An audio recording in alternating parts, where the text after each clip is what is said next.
Okay, we're going to start a garden tour and test it out some new stuff here. So let's see if it works. I'm going to start by walking through the arbor, heading toward the girls.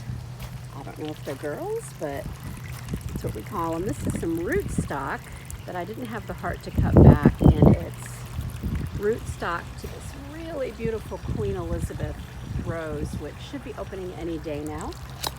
We just got through with some irises in here. You can see our Georgia Green Landscape Steward certification for the beds. Coming over to this side, I've got some status. I need to cut that, it's getting too big. Looks like there's a different variety coming in over here. A weed.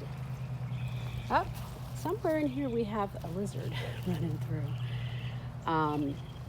This is verbascum. It's the Southern Charm variety. Sometimes needs to be staked, and it looks like this year it wants to be, and I didn't, so it's tipping over.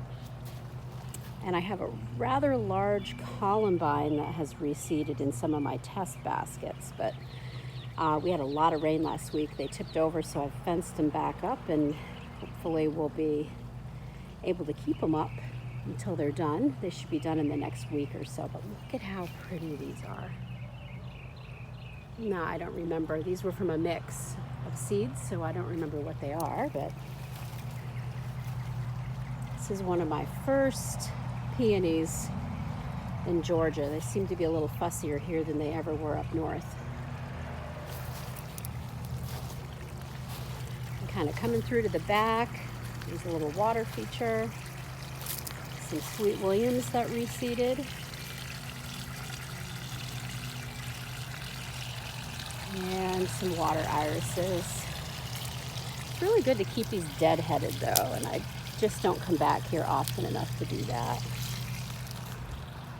And these are new this year. They're a foxglove, started in 2020 by seed in January, and these are called Sutton's Apricot, and boy are they big. I mean, they're taller than me. This is maybe an inch taller than me. I'm not all that tall, but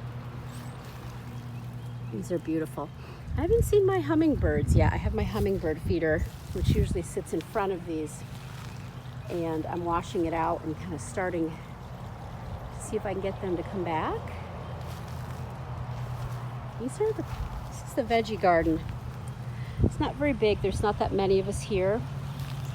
I have some tomatoes netted this year because we have a leaf-footed stink bug that just destroys your tomatoes by July. So we're gonna do some out and some in, and hopefully maybe in August I'll still have tomatoes.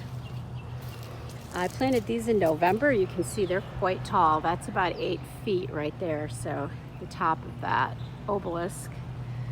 And these peas are doing great. I'm waiting for these onions. These are bunching onions to go to seed so that I can pull them, because they're not very tasty at this size, but there's this year's, which are much more appropriately sized for eating. And an overplanted pepper bed. You know, I know a lot of people like to give a lot of space, but I get a lot of peppers when I do it this way. So don't fix what isn't broken, I guess, right? Walk to the back of the yard. We had a flood here, and this was all standing water. We're going to eventually put a rain garden in here just to try to mitigate that issue. But this is a new bed. It's about 16 feet long. Right now it's full of seeded spring annuals, bachelor buttons, toad flax, some really pretty California poppies of different colors. But I just love this toad flax. Comes in so many colors. It was a mix. It's kind of a fun thing. Of course, it tips in the rain, so I'm trying to keep it up, but I'll be cutting this out probably in the next week or so to put zinnias in here.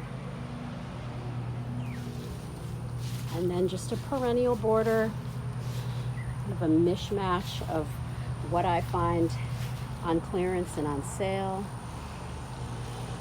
It's a hardy hibiscus. Most of these irises have already come and gone. said, I like to keep my irises deadheaded so that the energy goes to growing more and not to make me a seed. Oh, look at that. That's a dahlia from last year that came back, and I think I've got the stake in the wrong spot.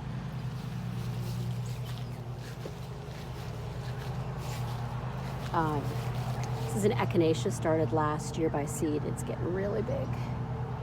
I have a lot of daylilies. When I moved to Georgia, there was a daylily farm in my town, and the woman gave me maybe 20 or 30 different varieties for like $80 because she didn't want to replant them. So I really lucked out, and I have a lot of fun stuff. And in another few weeks, they're going to start, and we'll be able to see all the different colors. I just sprinkled poppies in here this year to see what would happen. And this is called Sweet Geisha. This iris, more Sutton's apricot. And that is a New Dawn rose. These are Dalmatian foxgloves. They're a little smaller. They bloom the first year you plant them. So these guys got started probably back in mid-January. And that's a Dara. It's a bit like a Queen Anne's lace, but it's going to be maroon when it opens.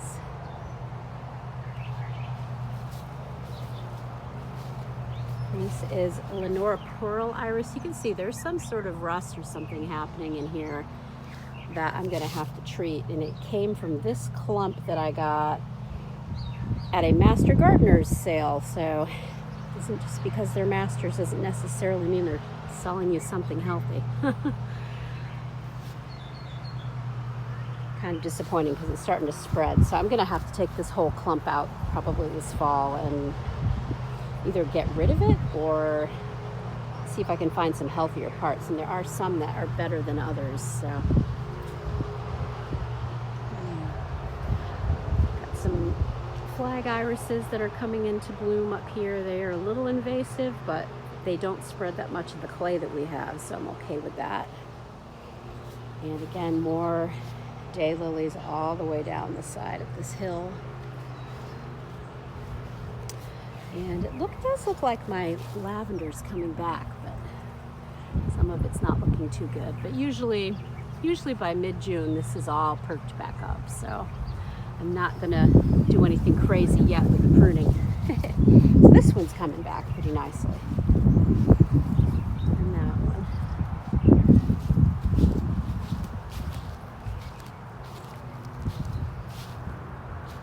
Got some Homestead Verbena. A plumbago, but it's not currently in bloom. We've had a cooler spring, so hoping when it gets very hot that's going to come right up that stake and come right down this hillside, and I'll have a big, beautiful light blue shrub, but you never know. And so that's it. That is just a brief showing of the beds, but we have a problem here called rosette disease, which kills your roses. It's all over up and down our street, and I have a few roses left that don't have it. One of them is Graham Thomas, which is just a beautiful, beautiful rose. And this thing, even in the heat of summer, will have yellow roses all over it, although I'm a little concerned that it might be getting rosette disease. We'll have to wait and see on that cane. I believe this is Show Garden. And it's a tall one, and I try to cut it back every year, but it's still, by the time it blooms, it's way up there again. It was knee-high in the winter, but it's grown very tall. This one's gonna have to go. Looks like it caught the disease over the winter, and I'm gonna have to pull it out. There's another one of those. California poppies. This is called Pinata Rose. Nothing really in bloom right now that's too exciting, but they start out yellow and move to a dark red. This is my America Rose. This one's really healthy this year. We have a black spot problem because of the humidity, and it's not that bad yet. So this is just a beautiful, beautiful rose when it opens. and my first attempt at grapes. And I'm gonna have to get something because it's really kind of going crazy. I had meant to get more support for it by now and I dropped the ball. I'm coming around the side, just sort of testing out a few different types of hydrangeas. This one is Endless Summer. These got frosted, so I'm just so happy that they look so good. You can see there is some frost damage in some spots, but otherwise not too bad. And this is its first year of having root irrigation, so hopefully we can keep the leaf damage down.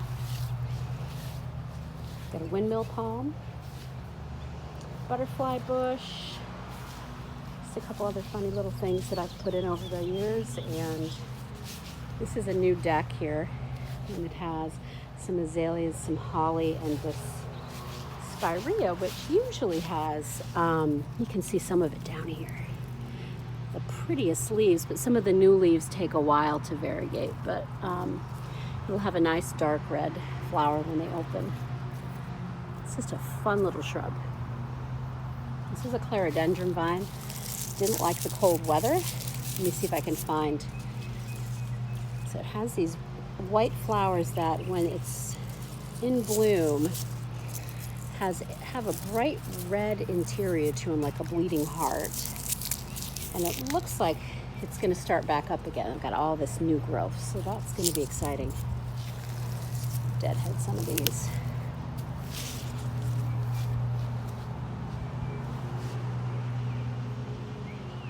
That's it for today. There's not a lot of new stuff going on. You can see here in Georgia we have this Bermuda grass. It needs really hot weather to green up.